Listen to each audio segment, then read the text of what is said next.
They're like, bro, you could have just touched me. That's Y'all know what the fuck I mean. My job is to be somebody that I am proud of at the end of the day. I'm so excited to be a big back tomorrow, y'all. Like, I have to get myself ready. Like, I didn't eat dinner. Hey, y'all. Welcome back to Through with a Splash of Tea, a podcast where we either speak to brilliant people, do this thing one-on-one, or have best friend chats with my best friend T. I'm your host, Cass, and let's get right into it. So today I'm going to work on the list of 30 things that I learned by 30. So I started this list a few videos up. So if you haven't watched the beginning of this or listened to the beginning of this, then go do that. And then I believe this is the second part, and then I'm going to do one more part. So tomorrow's video will be the final part of this list. So let's dive right into it. Okay, number one. Focus on how the person receives love and not how you project it. I think that is so important. And honestly, we don't think about that because we often assume that the way that we show love is automatically the way that the person receives it. And that's not the case. And I realized that wasn't the case when I really started to learn about love languages. And when, I don't know why I just said it like that, love languages. When I really started to learn about love languages, and like when I discovered what love languages were a thing, I was like, hold on, like my whole realm of how you show somebody you love them completely shattered, because it was implementing all these different ways of showing people that you love them. And not to say that I didn't know those were ways of showing people that you love them, but I didn't know that people leaned more on one way than another. So when I first read through the list of different love languages, acts of service like resonated with me so quickly. And that was the case for me because that is the best way that I receive love. But that is not the best way that I give love. The best way that I give love is gift giving. And I didn't have those comparisons until I saw the list. So yeah, if you can shower a person in gifts, but if they receive love in a different facet, they might never still feel loved. Even though you've poured all this love into them, the best way that you receive love, which is gift give, or the best way that you give love, which is gift giving, it doesn't matter. How you give it truly doesn't matter, because if the person doesn't receive it in that facet, yeah, the intention was there behind whatever you did, but the person isn't going to receive it as deeply as you would like them to. So it's important to know whoever you're dealing with, how they receive love, not simply how you can give it, because that the person might not even be able to, okay, that's great. Or you want to do acts of service for me? Great. You filled my car. That's not the way that I receive love. I receive love from words of affirmation or from touch. And you wanted to fill my car up, that's great. But me, on the other hand, like if you fill my car, like if you do something that I had planned on my calendar, it blows my mind, because like you went out of your way to think about me to do this thing. And time is the greatest thing we have. Time is our greatest currency, and you used your time to do something for me. That blows my mind every time. So yeah, that is the way that I receive love. But it's also very important. It's very important to know the way that people receive love and to make sure that you're presenting them with love in that facet, so they can receive it correctly. You don't want to waste your time or money and buy all these gifts when they're like, bro, you could have just touched me. Y'all know what the fuck I mean. That sounded horrible. Oh gosh. Number 2, being able to love is God's greatest gift to us. That I believe wholeheartedly. Yeah. I think love is our greatest emotion. I think God gave us the ability to love because he knew that was the greatest thing that he could give us. And he is love. So like, it's literally like having a little piece of him in your heart, like everywhere you go. It's so fascinating to be able to give your life for something and you aren't even able to articulate why. To be able to give your life to your children and not even be able, for your children, and not even be able to fully articulate why. You aren't even able to fully explain how much you love them in order to justify why you're willing to lay your life down on the line for them. That is amazing to me. And love is the only, I feel like love is the only emotion that can bring you to a realm of, I just feel this because I feel this and I cannot explain it, and that's what it is. And you can be like, okay, anger can bring you there, or hate can bring you there. Right, but I feel like you will always have at least an inkling as to why you're angry, or at least an inkling as to why you hate it, why you hate this person. Hate it comes from a lack of knowledge. If you hate something, you don't fully understand it. That's what I believe. I don't believe that you can fully understand why somebody did something and also hate them for doing it. I think hate comes from a lack of understanding. Like you. And this isn't an original thought. This comes from Alex Hormozy, who I've talked about many times. You guys, he's just so freaking smart. Like, I don't know. But yeah, he brought that idea up in one of his podcasts. Like, hate is literally, that's why a lot of the times you will physically say, like, I don't understand that. Like, that makes no sense to me. Why would they do that? That's literally makes no sense to me. Why you think that would be okay? Yeah, it literally makes no sense to you because you cannot fathom, you cannot wrap your mind around it because you have not walked in that person's shoes. You haven't had the history that that person has had. So therefore, you do not fully understand. But if you were in a place of fully understanding, so therefore fully understanding. So if you were that person, then you can understand why that person made that decision.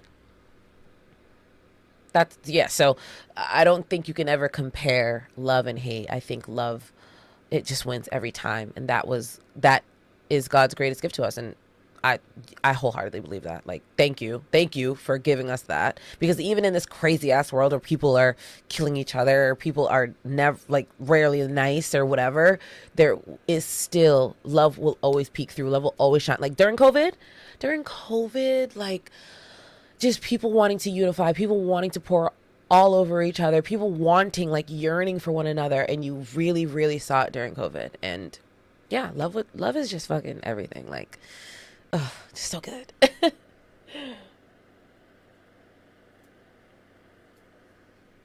That goes right into the third. Okay, so these first three are about love. I swear this whole thing is not about love, I promise. So the next one, there is no greater love one can feel than being a parent.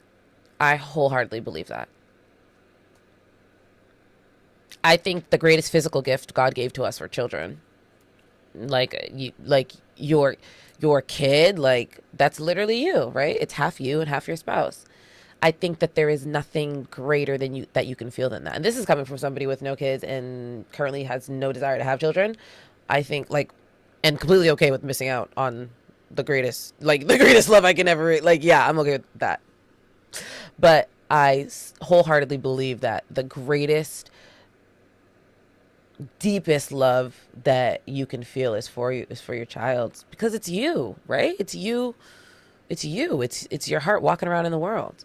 That's why it doesn't make any sense to me. Well, it doesn't make any sense to me because I'm ignorant towards this, but it has never made sense to me how, like, I don't know, how, like, parents can, like, hate their kids or, like, neglect their kids or not want to be around their kids. Like, yeah, kids are annoying. Hands down, kids are annoying, but I don't know. It's just like, I just feel like that's the greatest human gift that God gave to us. It's the greatest external outside of being able to love, which isn't tangible, but the greatest tangible gift I believe that God gave to us as children. And yeah, I wholeheartedly believe that. Yeah, 100%. Okay, the next one. I gotta read this one because it's it's a doozy, but it's good. It's true too. You're raising future positive contributors to society that can handle the real world, not just a toddler. Oof, that's good. That is good. And if I do change my mind about kids, that is something that, well, I don't think that's something that I'm going to have to force myself to remember, because I'm pretty logical. I'm like a realist when it comes to anyone, even if you are a kid. Like with my niece, I'm very much a realist with her. Whenever she gets in trouble and, like, she tells me about it, because, you know, she loves to spill tea. Well, I don't know if I told y'all that, but my niece loves, if something happens and she comes over, she's going to tell me. She's going to be like, Cassie, I have something to tell you. And I love it because I love entering her world, and I love, like, hearing about, like, the drama, but, like, also, like, hearing about what is important to a 12-year-old. Like, it's so funny to me. But I say that to say I'm very much a realist when it comes to her. If she's in trouble when it comes to anything and she tells me about it, I pretty much always tell her the same thing. I ask her, like, I'll ask her questions about the situation or the scenario. And then I'll always like round it up with like, girl, like I always tell you, everything has a cause and an effect. And you're not a child. Like, you're not, like, she's very much, my niece is, Michaela's very smart. And everyone says that about their littles. They always say they're really smart, but whatever. She's one of them. She is really smart. So she very much knows when entering situations, whether it's a good decision or a bad decision. Most people do. She's 12. She should. And I know that she does. So I react to her, or I give her advice from that standpoint. Like I always say, you know, before you do something, whether it's right or wrong. And I always tell you, every cause has an effect. So you can do whatever you want, Michaela. This is your life. You can go down any path that you want. But anyone else has also the right to react in any fashion that they deem necessary. So you do something that you know is going to piss your mom off, or you know is going to piss your dad off, and you do it anyways, your mom or your dad has every right to act in the facet in which they deem necessary, whether it's taking your phone, whether it's no laptop for X amount of time, no matter what it is. You go into these situations knowing, all right, this is a bad decision, I'm going to make it. Then you also have to be woman enough to stand up there and take whatever punishment they give you. And you know that, like, you know, that's what it is. And she does. So whenever she does something and like we end up having this conversation, I always, I'll end it with that, but I'll always, prior to saying that, I'll ask her like, okay, so like, did you know what was gonna, like, whatever punishment you got was gonna happen? And she'd be like, yeah. Or sometimes be like, I didn't know it was gonna be like that. And then I'll be like, okay, well, now that you know that, would you do it again? Sometimes she'll be like, no. And then sometimes she'll be like, kinda. And it's honest. And I want to keep that open and honest conversation and communication with her, because I want to know where her brain is when it comes to weighing out decisions that aren't great. Okay, sometimes she did something that's crazy, and if I ask her like, would you do that again? She'll be like, no, I wouldn't do it again. And sometimes she did something also that's crazy, and I'll be like, well, would you do that again? And she'll be like, and then she'll be like, yes. I'm like, okay, that's fine. But let's have a further conversation as to why you would do it again. And let's try and like figure out the reasoning or the root for it. When it comes to my littles, and I know I'm just going on a tangent, I'm sorry. When it comes to my littles, they already have such a village. I know they already have that person that's telling them like, that was wrong, like you shouldn't do that. Not really yellers. We're not really, I don't feel like my littles have a lot of yellers around them in their villages, but they always have the person that's going to tell them that it was wrong. And they already know it's wrong. Oftentimes the kid already knows it's wrong, that did something wrong. They know right from wrong. 7 used to be the age of reason. It's probably way younger now. So that's not what I'm here to do. What I'm here is to understand how your brain processed that, how we got there. Now that we're on the other side of it, what do we think about it? Now that we're on the other side of it, do we think that the repercussions of that was worthy of that punishment? Now that we know the repercussions, would we do it again? Like, that's what I'm here to decode. I'm trying to figure out, how did we get there and what your moral compass looks like? Because that is what I need to try and work through. I don't need to yell at you and let you know this was bad. I don't need to drill it. I need you to do the talking. You tell me. Tell me what happened. Tell me how we got there so I can figure out how I need to, that's how I see it. That's the easiest way. Me yelling at you and I'm watching the words bounce off your forehead. I know half the time when I used to get yelled at, the adults near me or that were yelling at me would see the information bouncing off my forehead. I don't care. You're yelling. I don't care. I'm not processing this. But if you have me do the talking, then I have to really think about it. Okay, Cass, well, how did I get there? Why did I do this? What happened there? That's what I want these littles to do. Think about it. And then, all right, you know what type of time the universe is on. You know what type of time your parents are on. Now go out in the world and continue making decisions. Now, if you're doing too much, if it's getting too crazy, I'm going to have to step in and be like, all right, like, I know you already heard it, but you need to hear it again. But typically with the kids around me, I don't have to be that person.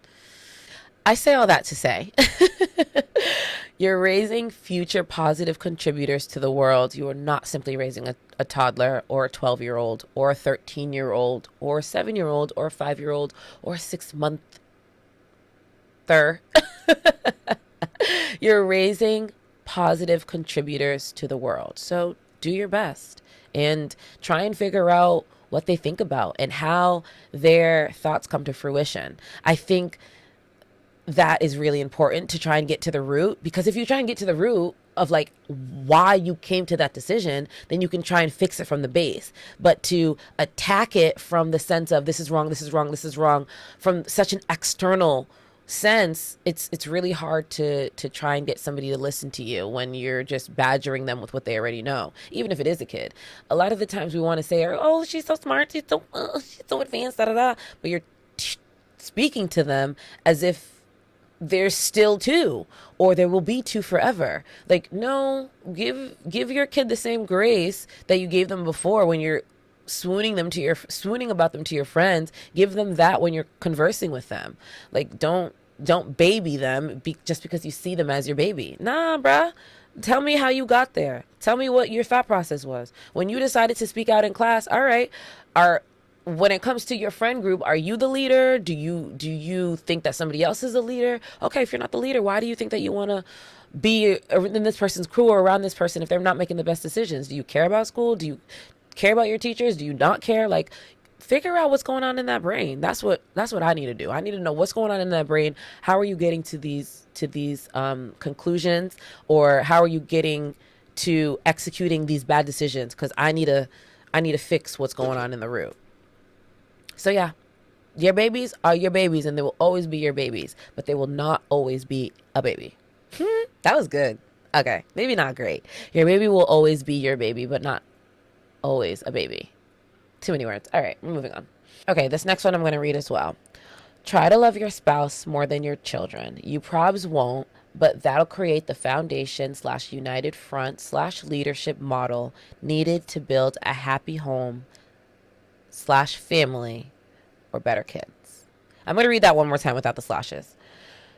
Try to love your spouse more than your children. You probs won't, but that'll create the foundation or united front model needed to build a happy home or better kids. Okay, so basically that just is very much the Aisha Curry thought process when it comes to spouse or kids first. Aisha Curry / Sean Johnson East / those are really the only two people I've heard like heavily speak on that. But I'm very much in their boats of husband first, children second. And I'm in that boat because I think you create stronger children if you're on the same united front with your spouse. I believe you create stronger children if you have a united front with your spouse. So I think that if it's you and your husband against the world, that includes your children, because they're going to try. Kids are conniving. Like, kids are conniving, and they learn the world very quickly. And they learn the world so quickly because they just most of the time are watching. Most of the time they realize, by a certain age, a kid realizes that they are in an adult world. Children at a young age often realize that they're in an adult dominated world. So in order to maneuver through said world, they watch their adults being their parents, their aunts, their uncles, the adults that are part of their village. And they also watch everything else. So the adults that they see outside, the adults that they see on TV, all that stuff. They watch the world. They see how we maneuver. So they will use that in order to get what they need, like anybody else. Hello, they'll use that to get what they need. And oftentimes, if you know mom is gonna say no to something, you ask dad first, or you'll ask dad on the sneak and be like, okay, like, can you like get mom on board? Da da da. Nah, I'm not with that. I am very much with that. It needs to be you and your spouse, you and your husband together. Whatever you guys decide, it's y'all's decision together. Not go ask your father. If your father says yes, you can maybe if I want to like turn my brain off or whatever, but like whatever, I don't care, just go. Actually, no, I don't like that division stuff. I think it needs to be y'all against the kids and your family against the world. That's how I see it. Like, that's how I see it. I think that you and your spouse need to be on the same page. You need to be together in a united front, because if not, it can very easily turn into you and your firstborn against your spouse and the secondborn, or your kids and your spouse against you, or you and your kids against. And it shouldn't be like that. It shouldn't be that dynamic for any topic. Any topic, no matter what. Like, your spouse doesn't want your daughter to go to prom. You want your daughter to go to prom. Okay, that's a conversation y'all need to hatch out in the bedroom. And when you come out, you have that united front as to whether your daughter's going to prom or not. That's it. Y'all can do whatever you want behind closed doors, whatever you want in order to get to that united front. But I feel as though it needs to be a united front in order for longevity to happen. Like, that's, if I decide to procreate, that has to be an idea or a concept that my husband really aligns with, because it needs to be us against them. And sometimes the them is your kids. I'm sorry. Oh, in that household, in that house, it's you against them, and them is the children. All right. Outside. All right. Sometimes the them is the kids. Sometimes the them is somebody else. But in the house, the them is the kid, and they want to divide and conquer all the time. I'm just kidding. Not all the time. The kids very much do want to divide and conquer, and you need to have your man's back or have your girl's back, and it needs to be y'all together. So yeah, and I'm not saying neglect your kids. I'm not saying that, but I am saying that I very much believe that it needs to be you and your man, or you and your girl, and you guys together need to create the future contributors to society that you want. It can't be you creating them, or just your husband creating them. Nah. Or your kid goes to your husband for this, or you for that, or I don't, I think everybody needs to be on the same page. I'm very much like, we're all in this boat together. So what me and your daddy say is what me and your daddy say. And that's it. That's not, there's no like, I say this and your dad's, nah, we're on the same boat. And that's very, very hard, because that means that you need to make sure you're in the same boat prior to answering the kids. So if your kid asks you something, you might be like, I'll talk about it. Speak on it with your dad, and we will let you know. But that will often be the response to your child, and therefore you have to do the work. So therefore you have to go and have these conversations with your spouse, even though they might have a different opinion than you, and then y'all have to get to the bottom of things. Like, that's not easy to do, to put your spouse first. That's not easy. It's easy to be like, oh yeah, I don't care, go do it. Like, you want to go to prom, I don't care. Sure, we can go to prom. I would love for you to go to prom, but you can't make those decisions on your own, especially if you know it's something that your spouse should have a say on or should have an opinion on. Like, nah. Y'all got to hash it out together and then come to these babies, and don't let them break you up, because they will if you let them. Okay, I'm going to do one more. Being genuine will never be cool to the complete masses. It's your job to be the outlier. Oh my God, that's so true. I am really big on being authentic and being loyal. I think you should do what you say you're going to do. And I'm not saying that I always do that, but I'm tough on myself when I don't, because I think that I should. And I think that everybody should. I think that you should, if you say you're going to do something, you should do it. And I think that you should be loyal to the people that are in your corner. I think if somebody's cool with you and you have an issue with them, then you need to go to that person. You need to be man enough, woman enough to pull up your big girl pants, go to that person and chop it up. And you just have to do that. Like, that's just what it is. So what this essentially means is, it's whether it's cool or not, and it will never 100% be, whether it's cool or not, being genuine is something that you should do. Like, being genuine to yourself, being authentic to yourself, being genuine to the people around you, being authentic to the people around you, that is what I believe is extremely important. And that is something that I know will never be cool to the masses, but it doesn't matter. That's something that I actively try and do, is be genuine to people that I love and to myself. I try and be true to me. Like, all right, Cass, are you going to hold yourself to the standard that you hold others to? Are you going to be true to yourself? Are you going to be authentic to yourself? Are you going to treat yourself with the care and the honor that you treat others? Are you going to do that?